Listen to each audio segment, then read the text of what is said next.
નરેશનો રોકડમેળ તારીખ 31/3/2016 ના રોજ બેંક ખાતાની જમા બાકી 12,000 દર્શાવે છે. તો અહીંયા તમને બેંક ખાતાની બાકી આપેલી છે રોકડમેળ મુજબ અને કઈ બાકી આપી છે? જમા બાકી આપી છે, જે પાસબુક સાથે મળતી નથી.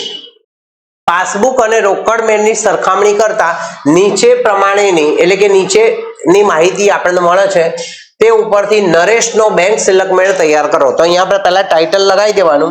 નરેશનો તારીખ 31/3/16 ના રોજનો બેંક સિલક મેળ. અહીંયા તમારે લખી દેવાનું વ્યવહાર નંબર. અહીંયા આવશે વિગત, અહીંયા ઉધાર રૂપિયા અને અહીંયા જમા રૂપિયા. તો અહીંયા તમને આપેલું રોકડમેળ તારીખ 31/3/16 ના રોજ બેંક ખાતાની જમા બાકી, એટલે રોકડમેળ મુજબ જમા બાકીને શું કહેવાય? બેંક ઓવરડ્રાફ્ટ કહેવાય. તો રોકડમેળ મુજબ બેંક ઓવરડ્રાફ્ટ આવું ટાઇટલ લગાવવાનું. રોકડમેળ મુજબ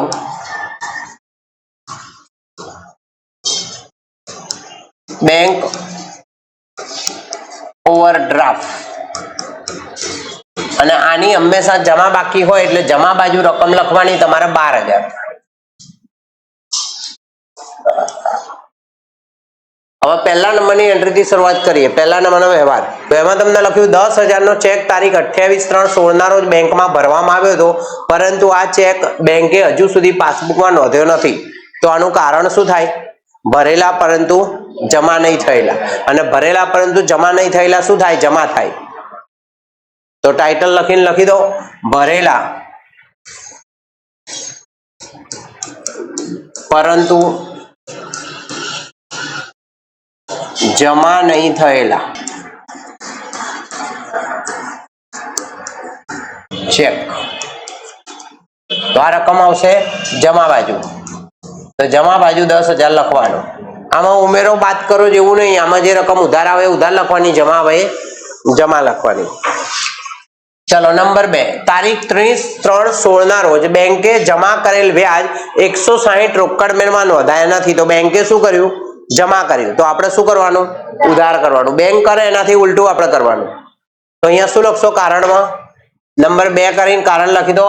બેંકે જમા કરેલ બેંક વ્યાજ.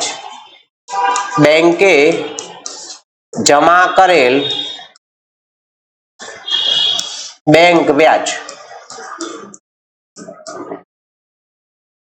તો આપણે કરવાનું ઉધાર 160. ત્રીજું, એક ગ્રાહકે બારોબાર 10,000 બેંક ખાતામાં ભરેલા છે. તો બેંક ખાતામાં એટલે પાસબુકમાં ભર્યા હશે. કઈ બાજુ ભર્યા હશે? પાસબુકમાં જમા બાજુ. તો આપણે રોકડમેળમાં એની એન્ટ્રી ક્યાં થાય? ઉધાર. તો અહીંયા 3 નંબર કરીને ગ્રાહકે બારોબાર બેંકમાં જમા કરાવેલ રકમ.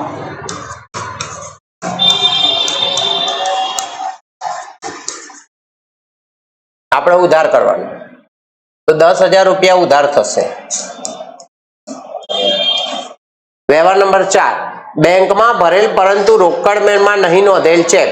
હવે જો બેંકમાં ભર્યા તો કઈ બાજુ ભર્યા હોય? જમા બાજુ ભર્યા હોય. તો રોકડમેળમાં કઈ બાજુ નોંધવાના હોય? આપણે ઉધાર બાજુ. તો અહીંયા રોકડમેળમાં ઉધાર બાજુ નોંધ થશે. તો 4 નંબરમાં તમારે લખવાનું બેંકમાં ભરેલ રોકડમેળમાં નહીં નોંધાયેલ ચેક. બેંકમાં ભરેલ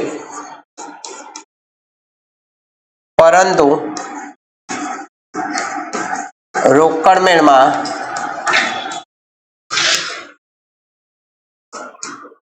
નહીં નોંધાયેલ ચેક.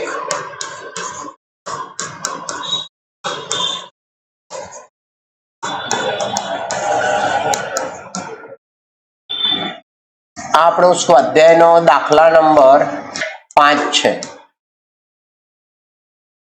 ચેપ્ટર 11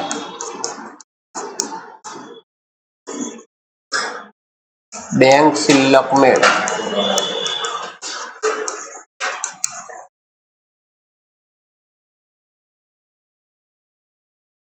તો આની એન્ટ્રી થશે ઉધાર બાજુ, તો 8,000 રૂપિયા તમારે ઉધાર લખવાના, બરાબર। પાંચમો વ્યવહાર લખેલ અને બેંકે ચૂકવેલ। હવે જો લખેલ ચેકની એન્ટ્રી રોકડ મેળમાં ક્યાં થાય? જમા બાજુ થાય, અને પાસબુકમાં ઉધાર બાજુ। તો લખેલ બેંકે ચૂકવેલ પરંતુ રોકડ મેળમાં નહીં નોંધેલ ચેક,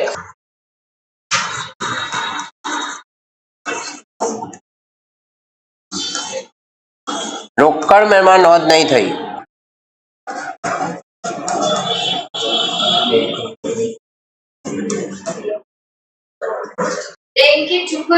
हाँ तो पासबुक में एंट्री क्या करी हो? हाँ तो रोकड़ में एंट्री क्या था? तो पहला तमे जमा बाजू तो बोले लो, कौन बनेगा करोड़पति जेवुं थई जाय। बैंक जमा क्यारे करे? ज्यारे आपणे चेक भरीए त्यारे बैंक जमा करे। आवुं स्पष्ट याद राखो के बैंक में पैसा भरीए एटले बैंक जमा करे, बैंक मांथी पैसा उपाड़ीए तो बैंक उधार करे, अने एनाथी उलटुं रोकड़ मेळमां थाय। तो टाइटल अलग जो लखेल अने रजू थयेल जेनी नोंध रोकड़ मेळमां थई नथी, आनुं टाइटल आवुं आवशे। रकम तमने आपी छे 5 व्यवहार में 6,000 रकम। छठो व्यवहार बैंक में वटावेली 3,000 नी लेणी ऊंडी नकराई बैंके नकरामणी खर्च 40 सहित नी रकम पासबुक में नोंधेल छे जेनी जाण नरेश ने नथी। मतलब के नरेश ने नथी मतलब रोकड़ मेळ में एंट्री करी नथी। वटावेली लेणी हुंडी नी नोंध रोकड़ मेळ में क्या थाय? पासबुक में क्या थाय? केम के वटावेली आवड्युं तमने के वटावेली लेणी हुंडी नी नोंध क्या थाय? तो नकरामणी नी नोंध तो पछी एनाथी उल्टी थवानी। तो पछी એટલે તમને પહેલા વટાવેલી લેણી હુંડી ની નોંધ આવડવી જોઈએ ને ભાઈ। રોકડ મેળ માં क्या थाय? उधार थाय। અને પાસબુક માં क्या थाय? जमा थाय। જ્યારે હુંડી નકરાય ત્યારે શું થાય? આટલું વિચારવું પડે ત્યારે વ્યવહાર સોલ્વ થાય। હવાની નોંધ ક્યાં થઈ ગઈ? પાસબુક માં થઈ ગઈ છે, તો ક્યાંય નહીં થઈ, તો કઈ બાજુ નહીં થઈ હોય? તો આવી ગયું ને લેણી ઊંડી નકરા એની નોંધ જમા બાજુ જ થાય।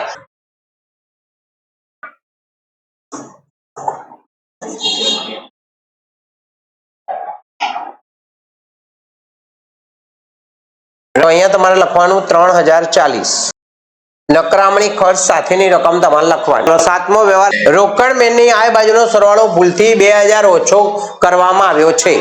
रोकड़ मेळनी आय बाजू એટલે उधार बाजुनो सरवाळो ओछो कर्यो तो उधार बाजू रकम ओછી लखी तो उधार बाजू रकम लखवानी। तो अहींया 7 नंबर में लखो रोकड़ मेळनी आय बाजुनो सरवाळो ओछो थयो।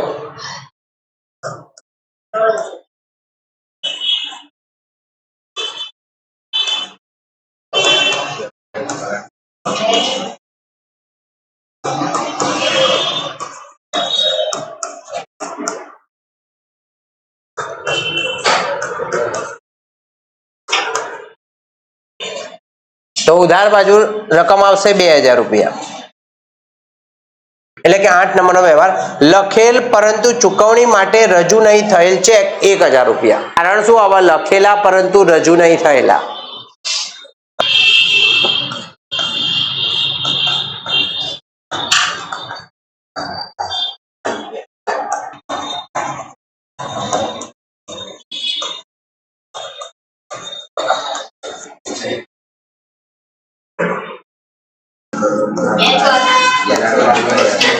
तारीख भरेला परंतु जमा नहीं थयेला तो जमा थाय।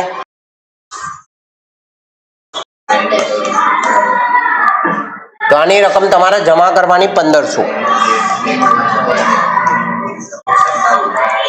અને છેલ્લો વ્યવહાર બેંકે 80 રૂપિયા બેંક કમિશનના ઉધાર્યા જેની રોકડ મેળમાં નોંધ થઈ નથી તો બેંક કમિશનના ઉધારે આપણે જમા કરી દેવાનું।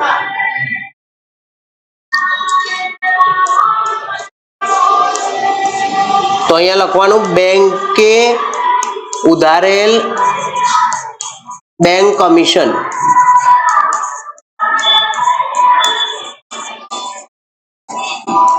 आपणे एंट्री करवानी जमा 80 रूपिया। आ दाखलो तमारो अहींया पूरो थयो।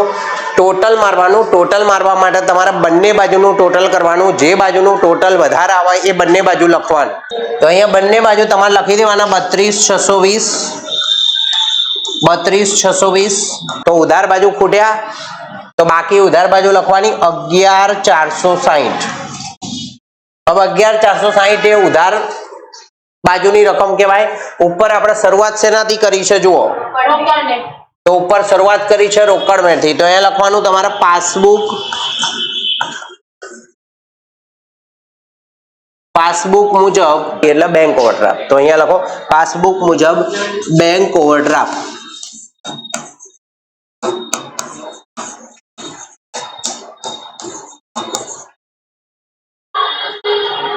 તો આ દાખલાનો જવાબ આવી ગયો તમારો। આ તો આપણો દાખલા નંબર 5 સ્વાધ્યાયમાં 5મો દાખલો। ચલો છઠ્ઠા દાખલા, ગૌરાંગની પાસબુક પ્રમાણે 31/3/16 ના રોજ જમા બાકી 10,000 હતી, જે રોકડ મેળ પ્રમાણેની બેંક સિલક સાથે મળતી ન હતી। પાસબુક અને રોકડ મેળમાં સરખાવતા નીચે મુજબની માહિતી પરથી શ્રી ગૌરાંગનો બેંક સિલક મેળ તૈયાર કરો। તો અહીંયા લખવાનું શ્રી ગૌરાંગનો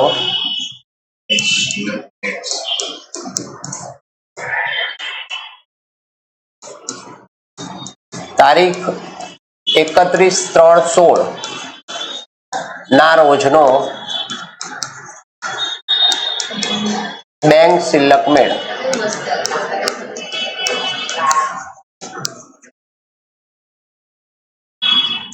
આ છે આપણો દાખલા નંબર 6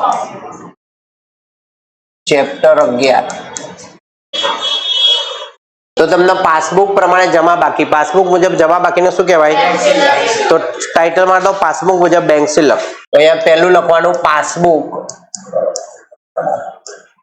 મુજબ બેંક સિલક। તો 10,000 રૂપિયા તમારે લખવાના જમા બાજુ। પહેલા નંબરનો વ્યવહાર, 7,000 નો ચેક લખેલો રોકડ મેળમાં નોંધેલો પરંતુ લેણદારને આપવાનો રહી ગયો છે। તો અહીંયા કહેવાય લખેલા પરંતુ રજૂ નહીં થયેલા, જે ઉધાર થશે। તો 1 નંબર કરીને લખી દો, લખેલા પરંતુ રજૂ નહીં થયેલા।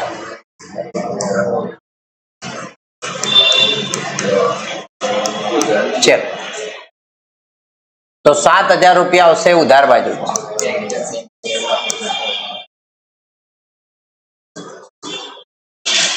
12,000 નો ચેક 29/3/16 ના રોજ બેંકમાં ભરવામાં આવ્યો હતો, જે બેંકે 1/4/16 ના રોજ જમા આપ્યો છે। તો આને કહેવાય ભરેલા પરંતુ જમા નહીં થયેલા। શું થશે? ભરેલા પરંતુ જમા નહીં થયેલા શું થાય? જમા થાય। જમા બાજુ લખો 12,000 રૂપિયા। ચલો 3 નંબરનો વ્યવહાર, રૂપિયા 6,000 બેંકે વીમા પ્રીમિયમના ચૂકવ્યા છે, એટલે પાસબુકમાં એન્ટ્રી થઈ ગઈ, જેની જાણ ગૌરાંગને 1/4/16 ના રોજ થઈ। મતલબ કે રોકડ મેળમાંની એન્ટ્રી નહીં થઈ। કઈ બાજુ નહીં થઈ હોય? જમા બાજુ। તો જમા બાજુ કરી દેવાનું। બેંકે ચૂકવેલ વીમા પ્રીમિયમ, બેંકે ચૂકવેલ વીમા પ્રીમિયમ।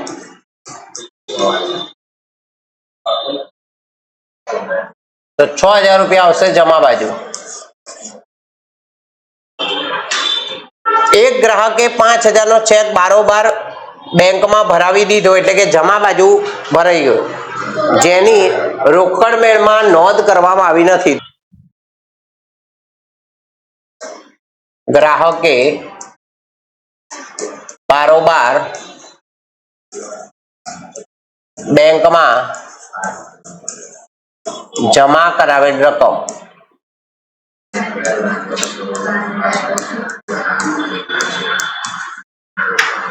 ઉધાર થાય, તો 5,000 રૂપિયા ઉધાર કરવાના।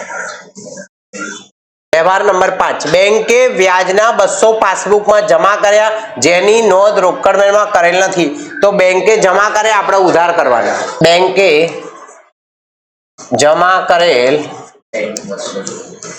બેંક વ્યાજ આપણે ઉધાર કરવાનું। 6ઠ્ઠી તારીખ, રૂપિયા 6,700 નો ચેક બેંકમાં ભર્યો હતો, તે નકરાયો, તેની માહિતી 1/4/16 ના રોજ મળી। પહેલા ખાલી 6,700 નો ચેક બેંકમાં ભર્યો હતો, બેંકમાં ભરેલ ચેક નકરાયો।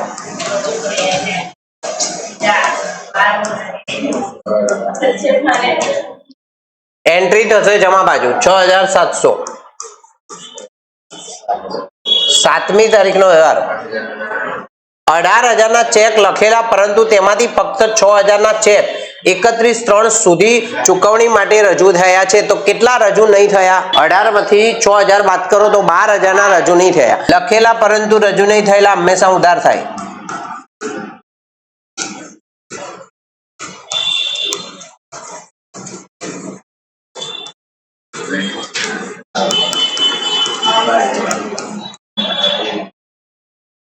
રકમ 12000 ઉધાર બાજુ.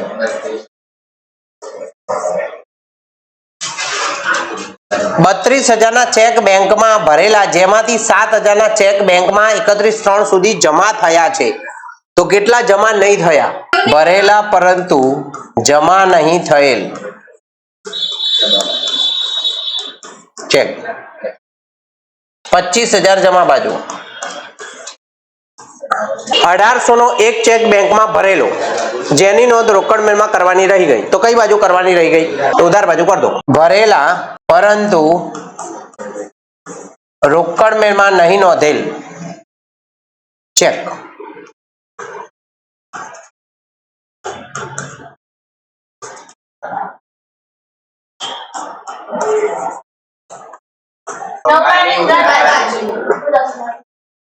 ચલો 10મો વ્યવહાર. બેંકે પાસબુકમાં બેંક ચાર્જીસના 20 ઉધાર્યા, જેની નોંધ રોકડ મેળમાં થઈ નથી. તો આની એન્ટ્રી થાય જમા બાજુ.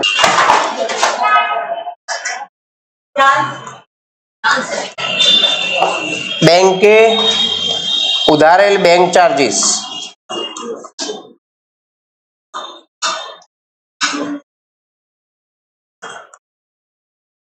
આપણે જમા કરવાનું 20 રૂપિયા. હવે બંને બાજુનું ટોટલ કરવાનું. જે બાજુનું ટોટલ આવે એ ટોટલ બંને બાજુ લખવાનું અને જ્યાં ખૂટે ત્યાં રકમ લખવાની. તો બંને બાજુ 59,720 પહેલા લખો. 59,720 59,720. અને આ કઈ બાજુ વધારે હતા? જમા બાજુ. તો ઉધાર બાજુ ખૂટશે. કેટલા ખૂટ આવશે ઉધાર બાજુ? તો ઉધાર બાજુ આવશે 33,720. હવે અહીંયા શું લખ્યું તમે? પાસબુક. તો અહીંયા લખવાનું, તો અહીંયા લખશો રોકડ મેળ મુજબ. અહીંયા ઉધાર બાકી છે એટલે બેંક શિલ્લક આવશે. બેંક શિલ્લક. તો આ તો આપણો દાખલા નંબર 6 ચેપ્ટર 11.